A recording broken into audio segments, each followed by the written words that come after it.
Hello everybody, and welcome back to another episode in the League Encyclopedia. I'm your host, Miss Muffin Man, and today's episode is going to be all about the Scuttle Crab. I know last week's episode was very dense and very long, so today we're going to keep it bite-sized and just talk about the Scuttle Crab, no other camps. And to start off, I want to mention this fun fact, where if you're Tom Kench and you press your dance emote, Rift Scuttle will dance with you, as we're seeing right now on the screen. So that's really fun. I didn't know about that until I had to look deeper into the Rift Scuttle myself. But aside from this little fun fact that you can make her dance, she's actually unique in so many ways. 4 by my count, and technically in a few other ways as well. But these are the big ones, and I'm going to get right into it. She's the only non-hostile mob on the Rift here. She is actually the only neutral objective that is truly neutral. So like dragons and Baron are considered neutral, but they're also hostile if you attack them, so they're not truly neutral in that sense. Whereas the Rift Scuttle, entirely neutral. No matter what you do to her, she'll never fight back. Second, she actually moves completely autonomously on the map, and she has a very set path that she's going to follow, and regardless of whether she's in the Baron River or the Dragon River, she's going to follow the same path that you see on screen right now. Third, she actually loses resistances, unlike most things in the game which kind of gain resistances, especially like we mentioned last episode, towers, they gain them as you take them down and as you damage them. The Rift Scuttle will actually just lose resistances if you apply crowd control to her.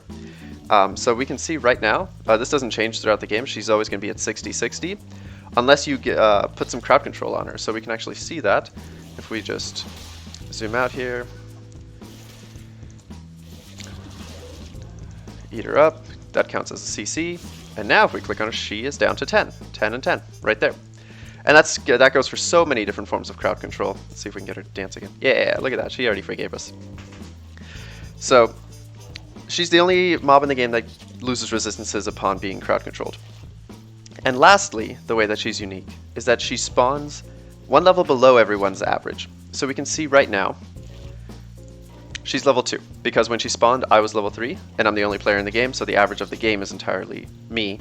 So she's one level below that. All other jungle monsters spawn at the average of all the players in the game. So if you're ever wondering how the game's go and what the average level of everyone involved is, just check the most recently spawned jungle camp. It'll tell you right away.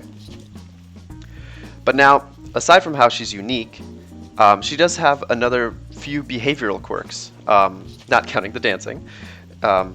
So when she is attacked, we can see she actually speeds up, so she's at 155 movement speed and 255. So now she's considered in her fleeing stage.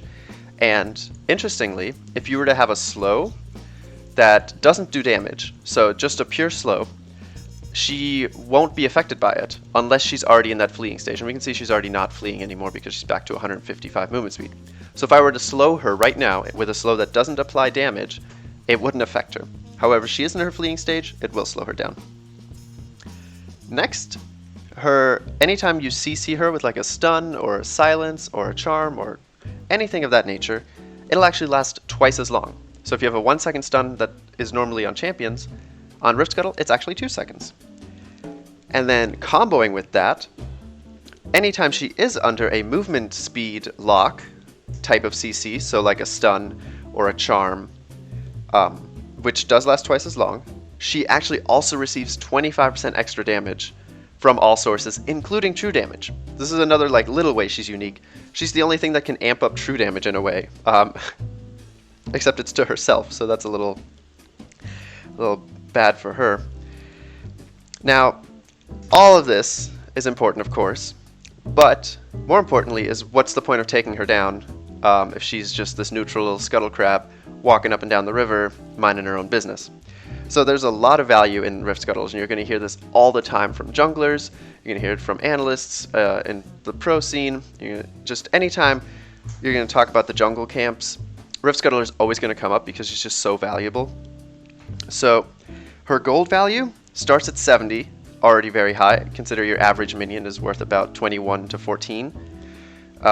And then her gold ramps up at 7 per level, and she caps out at 9 with 126 gold.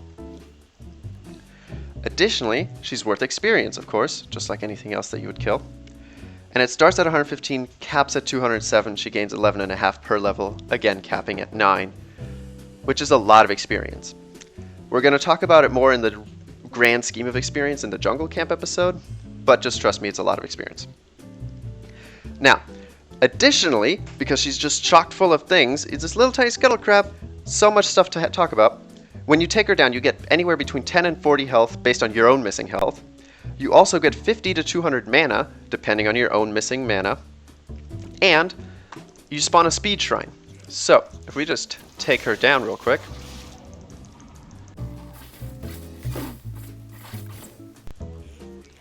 Here we see, just like that, we have a speed shrine. And the speed shrine is very valuable because it's not just speed, it's also vision.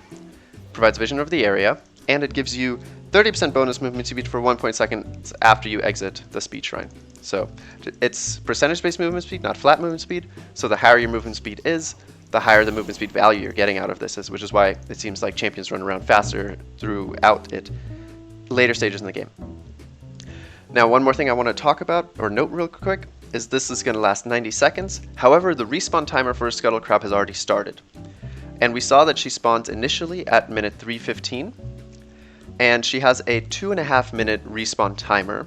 However, because I'm in the practice tool here and whatever, and we didn't kill this Scuttle Crab on the lower half of the map, she'll actually never respawn until we take this one down. So at the beginning of the game, you do have 2 Scuttlers, but they won't respawn unless both of them have been taken down. And only then does that 2 minute, 30-second respawn timer start, and it's randomly selected which part of the map after that, forever, for the rest of the game, where she will spawn. And it's not alternating, it's always random. So she can spawn in the same place multiple times. And that's it, guys. That is everything. It's dense, it's a lot, but it's bite-sized, hopefully. And that's all there's to know, or everything there's to know, rather, about the Rift Scuttler. So thank you guys so much for watching, and I hope you learned something. I hope you enjoyed, and I'll catch you guys in the next episode.